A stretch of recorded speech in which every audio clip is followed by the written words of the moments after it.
India का गिरता हुआ करेंसी, ये अपना रास्ता खुद ढूंढेगा या गवर्नमेंट अपनी स्ट्रेटजी ढूंढेगी। फाइनेंस मिनिस्टर निर्मला सीतारमण ने हिंदुस्तान टाइम्स लीडरशिप समिट में बोला कि रुपया अपना लेवल खुद ढूंढ लेगा। और आरबीआई गवर्नर संजय मल्होत्रा ने भी यही राग आलापा कि हम कोई प्राइस टारगेट नहीं करते, मार्केट को तय करने देते हैं। ये सुनने में तो बहुत अच्छा और बहुत समझदारी की बात लगती है और मार्केट फ्रेंडली भी, लेकिन इससे ज्यादा ये सिर्फ आईएमएफ को खुश करने वाली पॉलिसी लगती है जो आईएमएफ को पसंद है, और थोड़ा डिप्लोमेटिक भी। लेकिन जब पड़ोस में चाइना बैठा हो जो अपनी करेंसी को दुनिया के हर तूफान में थामे रखता है, तो यह बाजार पे छोड़ देने वाली पॉलिसी कितनी होशियारी है। चाइना अपनी करेंसी को कैसे कंट्रोल करता है। अगर आपको साउथ एशिया का लीडर बनना है या ग्लोबल सुपर पावर बनना है तो ये चीज आपको सीखनी पड़ेगी। चाइना ने कभी नहीं कहा कि उनका युआन मार्केट डिटरमिन्ड है। उन्होंने एक ऐसा सिस्टम खड़ा किया जो दुनिया का सबसे चालाक करेंसी मैनेजमेंट मॉडल है। आइए इसको स्टेप बाय स्टेप समझते हैं। चाइना का पहला हथियार पीपल्स बैंक ऑफ चाइना यानी कि PBOC हर ट्रेडिंग सुबह ठीक 9:15 पर एक ऑफिशियल रेफरेंस रेट जारी करता है जिसे सेंट्रल पायरिटी रेट या डेली मिड पॉइंट रेट कहते हैं। यह रेट डॉलर के मुकाबले युआन का ऑफिशियल बेंचमार्क होता है जिसके इर्द गिर्द पूरी चाइनीज फॉरेक्स मार्केट उस दिन काम करता है। PBOC हर सुबह चाइना के 18 बड़े बैंक से डेटा कलेक्ट करता है और इन बड़े बैंकों से डॉलर और युआन के लिए कोट्स मांगता है, जिसमें हर बैंक ये बताता है कि वह आज किस रेट से डॉलर खरीदने और बेचने के लिए तैयार है। इसमें मिड पॉइंट निकाला जाता है। इसके बाद हर बैंक अपना मिड पॉइंट निकालती है। एग्जाम्पल के तौर पे बैंक ए का बिड है 7.020 और आस्क है 7.04। इसको डिवाइड करते हैं 2 से और ये बनता है 7.03। इस तरह सभी 18 बैंकों का मिड पॉइंट एवरेज निकाला जाता है। इसके बाद सेंट्रल पायरिटी रेट तय होता है। अगर 18 बैंकों का मिड पॉइंट रेट 7.0315 निकला तो यही उस दिन का ऑफिशियल 9:15 पर रेफरेंस रेट बन जाता है जो 9:15 पर अनाउंस होता है। इसका मार्केट पे क्या असर पड़ता है? इस रेफरेंस रेट के आसपास युआन को सिर्फ ±2% ऊपर नीचे जाने की इजाजत होती है। यानी अगर मार्केट रेट 7.05 हो गया और रेफरेंस रेट 7.0315 है तो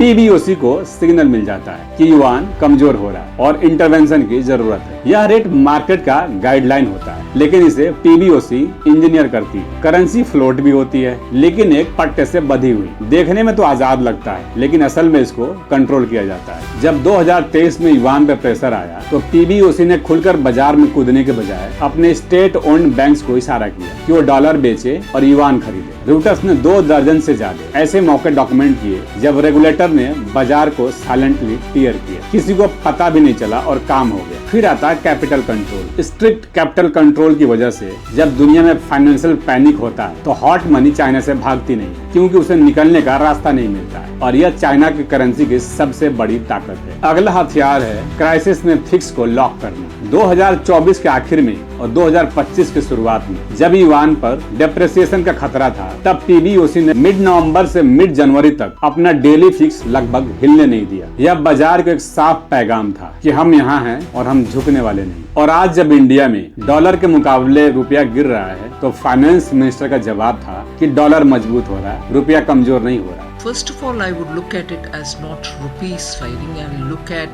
it as डॉलर स्ट्रेंथनिंग। यह सुनकर एक ख्याल आता है कि जब घर में आग लगे तो बोलो कि पड़ोस में धूप तेज निकला है, लेकिन हकीकत यह है कि आरबीआई ने उसी दौरान लगभग $100 बिलियन फॉरेक्स रिजर्व में खर्च करके रुपया को थामने की कोशिश की। यानी इंटरवेंशन हुआ लेकिन कोई डिक्लेयर्ड फ्रेमवर्क नहीं, कोई सिस्टमेटिक पॉलिसी नहीं, कोई डेली फिक्स नहीं। यह है दोनों बुनियादों का सबसे बुरा कॉम्बिनेशन। मार्केट वर्नेबिलिटी भी नहीं और मार्केट ट्रांसपेरेंसी भी नहीं। इंडिया को बहुत दूर जाने की जरूरत नहीं है, इंडिया को सिर्फ चाइना से सीखने की जरूरत है, जिसमें पहला स्ट्रेटेजी हो सकता है manage float with declare bands. रुपये को पूरी तरह से मार्केट के हवाले न छोड़े, चाइना की तरह ही एक फॉर्मल ट्रेडिंग बैंड बनाए जिससे बिजनेस को सर्टेनिटी मिलेगी, स्पेकुलेटर्स को मौका मिलेगा और आरबीआई के पास क्लियर मैंडेट होगा जिसके बाद पैनिक क्रिएशन नहीं होगा। साथ ही आरबीआई को चाहिए कि हर दिन एक ट्रांसपेरेंट रेट डिक्लेयर करे जिसमें इंडिया के बड़े बैंकों से कोट्स तय किए जाएं। इससे मार्केट को डायरेक्शन मिलेगी और स्पेकुलेशन कम होगा। चाइना भी यही करता है और यह सही तरीके से काम करता है। इंडिया के पास SBI, PNB,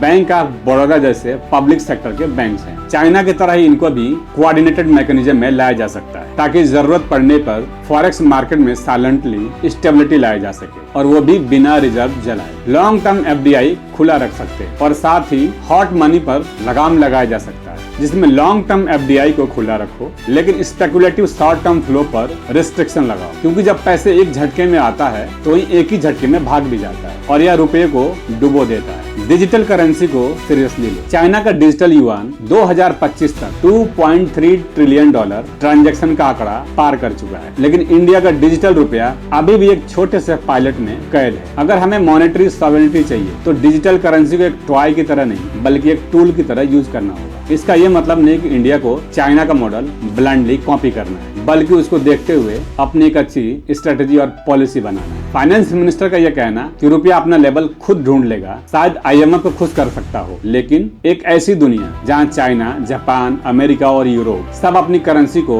एक्टिवली मैनेज करते हैं, वहां इंडिया का यह बाजार पे छोड़ देने वाला रवैया एक स्ट्रेटेजी नहीं बल्कि कमजोरी है। रुपये को डॉलर से फिक्स नहीं करना है, लेकिन उसे इंटेंशन के साथ मैनेज करना जरूरी है। चाइना ने इस सिस्टम को रातों रात नहीं बनाया, दशकों की प्लानिंग, इंस्टीट्यूशन और पॉलिटिकल विल से बनाया है। इंडिया के पास भी ये सब कुछ है और इससे बेहतर किया जा सकता है, लेकिन गवर्नमेंट हिंदू, मुस्लिम, गाय, गोबर और मुसलमानों को टाइट करने वाले पॉलिसी से बाहर आए तब। मुसलमानों को टाइट करने वाले पॉलिसी के बजाय इनको करेंसी को मैनेज करने और उसको टाइट करने की पॉलिसी बनाना चाहिए। ये बोलना कि इसको मार्केट पे छोड़ दो एक चॉइस है, लेकिन हमेशा बेहतर चॉइस नहीं है। जब चाइना सुबह 9:15 पर अपने करेंसी का फ्यूचर तय करता है तो इंडिया को भी अपनी करेंसी की हिफाजत करनी चाहिए। लेटेस्ट अपडेट के लिए प्लीज सब्सक्राइब द चैनल।